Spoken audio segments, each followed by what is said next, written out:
وَاتَّبَعُوا النُّورَ الَّذِي أُنزِلَ مَعَهُ، وہی لفظ اتباع چل رہا ہے۔ یہ ساری میری گفتگو کا مرکزی لفظ اتباع ہے۔ یاد ہے میں نے کیا کہا تھا؟ اللہ کی اطاعت کلی اور محبت شدید مل کر کیا چیز بنے گی؟ عبادت۔ رسول کی اطاعت کلی اور شدید محبت مل کر کیا بنیں گی؟ اتباع۔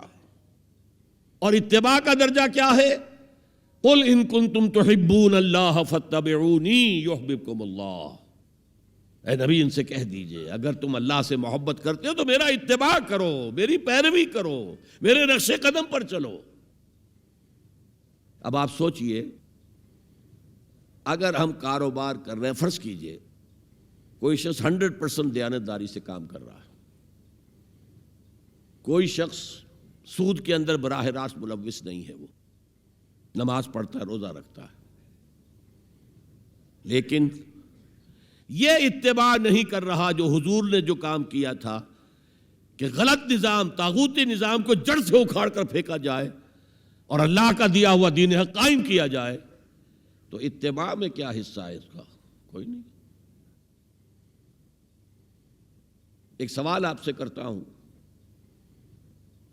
حضور نے وحی کے آغاز کے بعد کوئی کاروبار کیا؟ جی آپ پہلے بہت اچھے تاجر تھے، بہت کامیاب تاجر تھے، اس وقت کا ایکسپورٹ امپورٹ، قافلہ لے کر جا رہے ہیں شام، قافلہ واپس لے کر آ رہے ہیں، لیکن جیسے ہی وحی آ گئی، یا ایھا المدثر قم فانذر وربک فکبر، اے لحاف میں لپٹ کر لیٹنے والے اب کھڑے ہو جاؤ، کمر کس لو، گرڈ اپ یور لائنز، اپنے مشن کا آغاز کرو۔ اس کا آغاز کیا ہے؟ انذار، خبردار کرو انہیں کہ زندگی یہی زندگی نہیں ہے، اصل زندگی آخرت کی زندگی ہے، اور قیامت کے دن تمہیں حساب جو ہے اپنا پیش کرنا ہوگا، جواب دہی کرنی ہوگی۔ You will have to face the grand accountability of the day of judgment۔ یہ انذار سے بات شروع کرو، وَرَبَّكَ فَكَبِّرْ، اور جو ہدف ہے، مقصود کیا؟ اللہ کو بڑا کرو، یعنی اس کی بڑائی نافذ کرو۔ پارلیمنٹ میں بھی اس کا حرف آخری ہو، لِتَكُونَ كَلِمَةُ اللَّهِ هِيَ الْعُلْيَا، تاکہ اللہ کا کلمہ سب سے اونچا ہو جائے۔ یہ نہیں کہ صاحب ہمارے تو 60% لوگوں نے یہ رائے دے دی ہے، بس اب ہم نہیں جانتے کہ قرآن میں کیا ہے یا کسی اور آسمانی ہدایت میں کیا ہے، تورات میں کیا ہے، انجیل میں کیا، ہم نہیں جانتے۔ اگر ہم اس کے خلاف جد و جہد نہیں کرتے تو اتباع میں کوئی حصہ نہیں ہمارا۔ جو اطاعت تھوڑی بہت ہم کر رہے ہیں وہ بھی جزوی ہے، کلی نہیں ہے۔ اسی لیے دنیا کی رسوائی وہ تو ہمارے ماتھے پر لکھی ہوئی ہے، ضربت علیہم الذلۃ والمسکنۃ وباؤوا بغضب من اللہ۔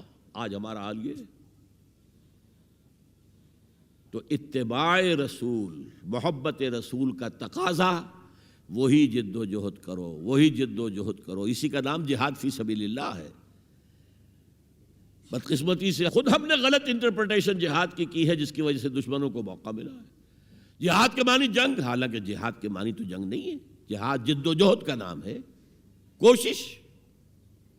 جہد کے مقابلے میں آئے گی تو وہ جہاد ہے۔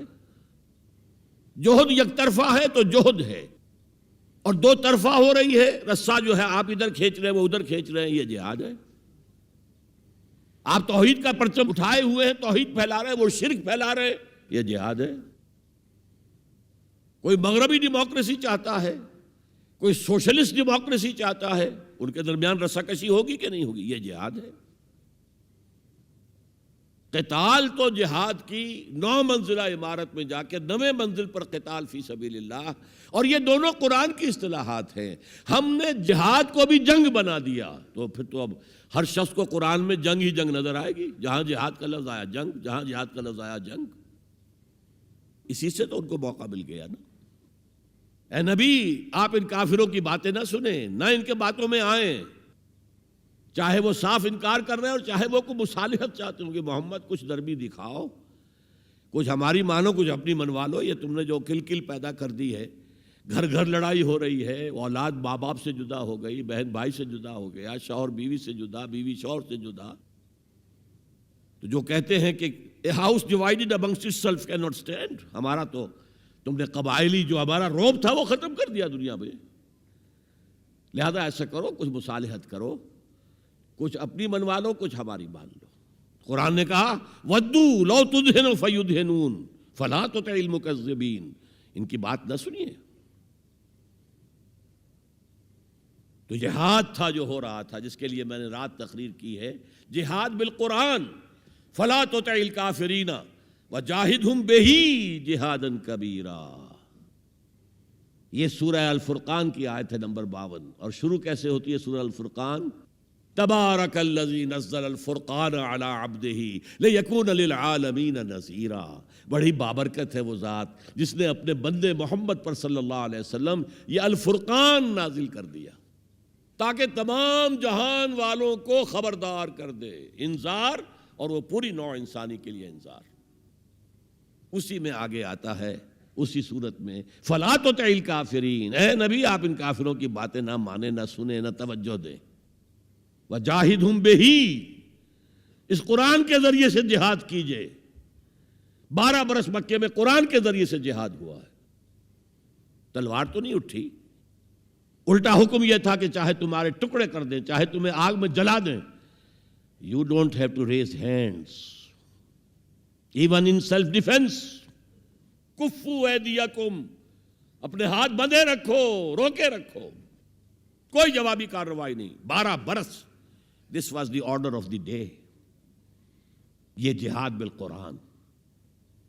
اس جہاد بالقرآن کے ذریعے سے لوگوں کو کھینچا گیا، پھر بیعت لے کر ان کو منظم جماعت بنایا گیا، پھر ان کا تزکیہ کیا گیا. تزکیہ کس بات کا؟ دل میں کوئی ولولہ، کوئی امنگ، کوئی حوصلہ، کوئی طلب، کوئی مقصود نہ رہ جائے سوائے اللہ کی رضا کے حصول کے اور آخرت کی فلاح کے حصول کے. جب تک پاک نہیں ہو جائے گا دل، جب تک دل سے ساری امنگیں، ساری ایمبیشن نہیں نکل جائیں گی سوائے اللہ کو راضی کرنا اور آخرت کی فلاح طلب کرنا. یہ ہے تزکیہ. یتلو علیہم آیاتہ ویزکیہم ویعلمہم الکتاب والحکمہ. اگر اس نقش قدم پر آپ نہیں چل رہے تو حضور کے ساتھ محبت کا دعویٰ باطل ہے. آپ مسلمان ہیں، ٹھیک ہے، آپ مانتے ہیں انہیں اللہ کا رسول، اور آپ درود بھی بھیج دیتے ہیں، نماز میں بھی درود ابراہیمی ہے، سب کچھ ہے. لیکن یہ ہے کہ اتباع رسول، محبت رسول کے بغیر نہیں. اور محبت رسول سے جو اتباع رسول وجود میں آتا ہے وہ ہے من انصاری اللہ.